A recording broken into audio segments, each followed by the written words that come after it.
19th, I want to take a moment to address some of the phone calls and messages that I've been receiving over the last couple of weeks in regards to mandatory vaccines. However, I want to take a moment first to say that I hope that at some point in time today and in the coming days, I know I will, each of you whisper a little prayer for our troops, our fellow Americans, and those of us here in the United States for that colossal cluster that's going on in Afghanistan. May God help us all. At any rate, I have been getting numerous phone calls and messages wanting to know where I stand as the Sheriff of Lincoln County in regards to mandatory vaccines. Let me share one with you here real fast that I got just a day or so ago. And it says, and I quote, "Dear Mike Wood, our governor has issued a vaccine mandate. Stand against this." And against is in all caps. So the first thing I need to do is qualify in a couple of different contexts the word mandatory. Let me make something very clear. Nobody is going to come to your house, hold you down, and force an injection upon you.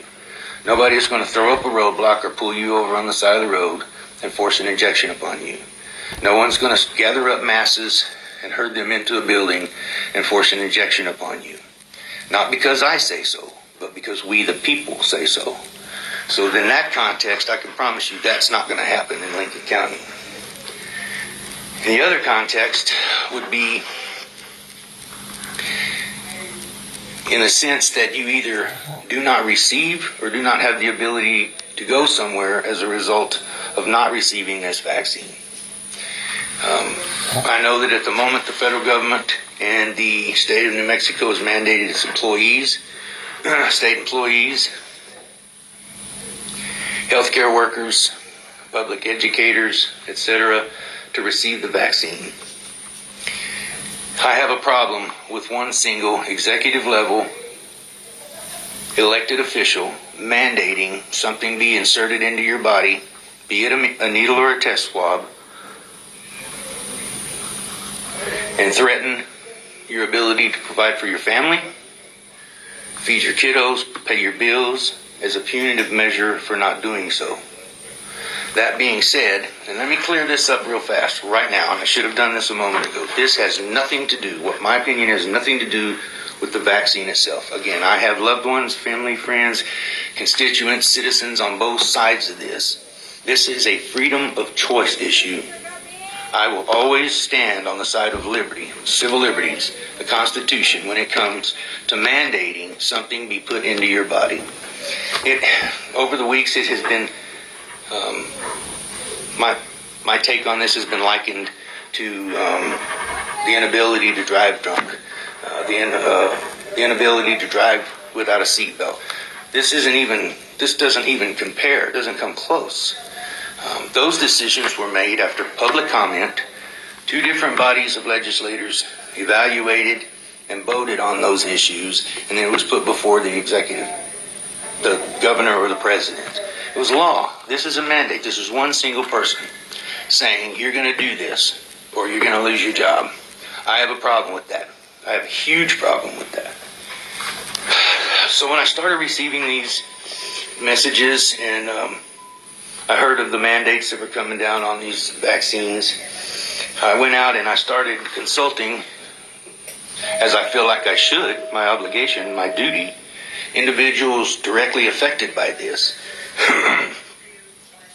For example, state highway department workers, state law enforcement officers, public educators, healthcare workers, and the overwhelming response I've been getting is, "Sheriff, I can't be without my paycheck. I can't be without my health care." And I totally get that. And there again, just drives home my point. This isn't about a vaccine. This is about the freedom to choose without having to worry about losing your ability to provide for your family.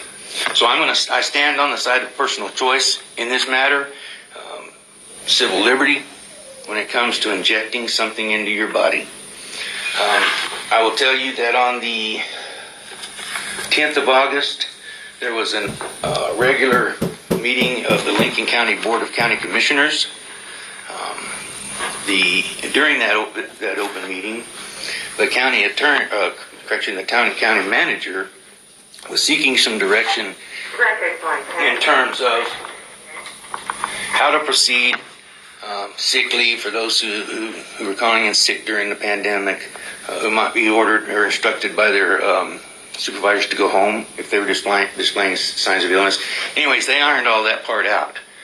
But during that discussion, the county attorney, and rightfully so, as a, I guess you could say, point of order, brought up that during his research, he has discovered that it appears that somewhere, somehow, someone has determined that it is legal for federal, state, and local level authorities, or governments rather, to mandate that their employees receive the vaccine.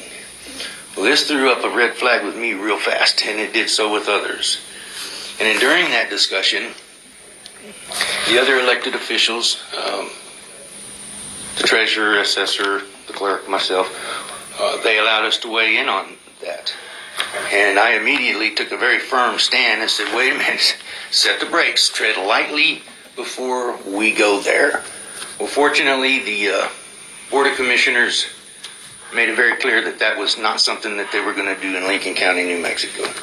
And you can request the minutes of that meeting. Again, that was Tuesday, August the 10th. You can request the minutes of that meeting from the Lincoln County Clerk's office. So there's my take on it. Know this, that irregardless of which side of this thing you're on, as the sheriff, I'm obligated to back your decision on this. If you've chosen to receive that vaccine and somebody gets in your face and argues and tries to force their way upon you, and you want someone to support you in that decision, stand right beside you during that decision, or even between you and that individual, you need to call me. If you decide, conversely, that you're not going to receive it, and someone gets in your face, and you want someone to stand beside you or even between you and that person and support that decision, you need to call me. Now, I will tell you that on a personal business level, John Doe owns a hamburger joint in town, and he's decided that it's in the best interest of his employees and his customers, himself, that they receive the vaccine. That's his business. That's his personal choice. He owns that business. I don't own that business. I have to support that decision. That is, he's worked hard, started that business, bled, sweat, and probably cried, and is concerned, and he's decided that's his decision. That's different. I have no problems speaking out against government overreach. Hell, I've been doing that for years. And I feel that this is government overreach. This should be a personal decision when you're talking about inserting something into your body and possibly losing your job for it. So there again, my suggestion would be contact your senators, your congresspeople, blow up the governor's emails. If you're in opposition to this, make your voice heard. This is, once again, a personal and private decision.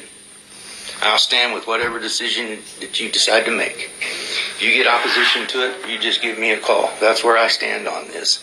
I hope I was able to clear that up to some degree. Once again, I took an oath to uphold the Constitution of the United States, and with your help, we can continue to let freedom reign. God bless.